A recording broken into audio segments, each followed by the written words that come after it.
Hey, good morning, folks. Pastor Stephen back again with another No Frills daily devotion. And today's topic is titled Acquired Tastes. I don't know if you know this or not, okay? But the more time that you spend with someone, okay, married people out there, the more time that you spend with someone, the more similar your interests become. Okay, maybe you're not married. Maybe you just have a best friend, right? And the more time that you hang out, the more time that you spend together, the more similar the things that you like become. Okay, so for instance, like for Trisha and I, okay, we tend to like the same restaurants. And a lot of the restaurants that she and I like aren't restaurants that we would have liked growing up, okay, when we were kids. But now that we've been married and we spend time together, a lot of time together, our interests start to be quite similar. Okay, and what has that got to do with God, the Bible, and me today, Pastor Stephen? Well, I'm glad you asked, or at least I'm glad I asked, right?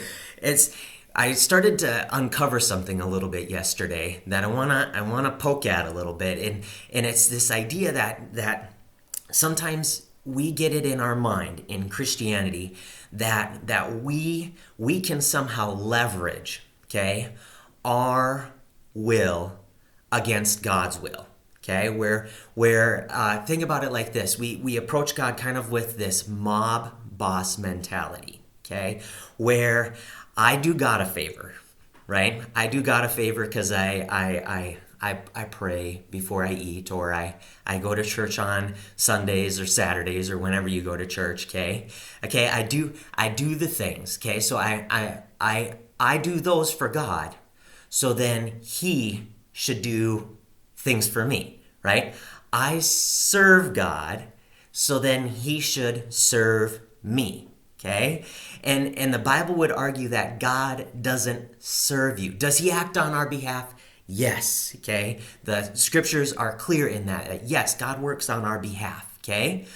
But we got to get out of this mob boss mentality where I do things so that God does things, where I leverage my actions in order to incite His actions. I'm going to do something so He does something. I'm going to scratch His back so that He scratches my back. We can't approach God with this mob boss mentality. We can't serve God in an effort to get Him to somehow serve me or serve us, okay? And that's very clear in scripture as well, okay? But let me show you kind of how this plays into this conversation that I'm wanting to have this morning. So there's an interesting psalm, okay?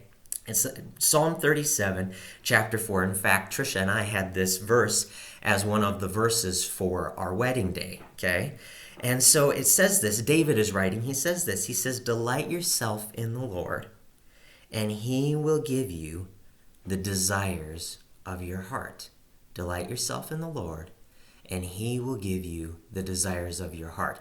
Now, you might be thinking about that psalm and thinking, well, Stephen, doesn't that just contradict what you said, where you delight in God, and then He gives you what you want? Okay, hold on, because that's not what David is saying in that psalm, okay? Because he's going to go on and talk about committing your way fully to God. And what is David trying to imply here? He's implying that we need to delight ourselves in God to the point where He becomes all that I desire, where His will becomes the will that I desire for my life. Because a lot of times our will is going this way and God's will is going this way, and we're over here trying to do things like go to church or read the Bible or pray, and we're just trying to get God to bend His will to align with my will. And I'm trying to leverage what I want by doing the things to get God to do what I want Him to do. And that is not the gospel, and that is not God's will. God's will is this.